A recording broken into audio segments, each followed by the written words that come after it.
प्रथम दिन सुटिंग रे ही एमती हबार थिला। हाय एवरीवन, आमे बाहर जाइथिलु प्रीवेडिंग रो प्रथम दिन शूट। लक्ष्य स्थल न पहुंचार आगुरु ही आमको लागिला भोक, तो आमे खाई देथिलु दोसा सह राबड़ी। तार टेस्ट ला लाजवाब।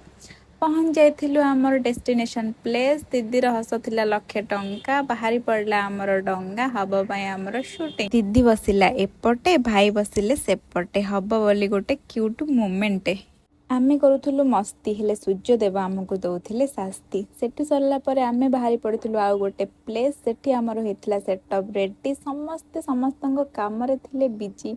आ मु देखुथिली एठारे थिबा आंब थिला बहुत बहुत टेस्टी। गोटे भोक असंभाळ आमे समस्ते लागी पड़िलु पखाळ भात सह चिंगुड़ी छेचा। तार स्वाद थिला अति स्वादिष्ट। सेठू आमे बाहरी गलु पुणी थरे गोटे सुंदर प्लेस जहार नाम होची समुद्र कूल। यार दृश्य देखि आपण माने अनुभव करुथिबे केते सुंदर से स्थान। समुद्र कूल देखले तो समस्ते खुशी हो जाते। आमे झियो पिला खास करी बहुत बहुत मजा करू।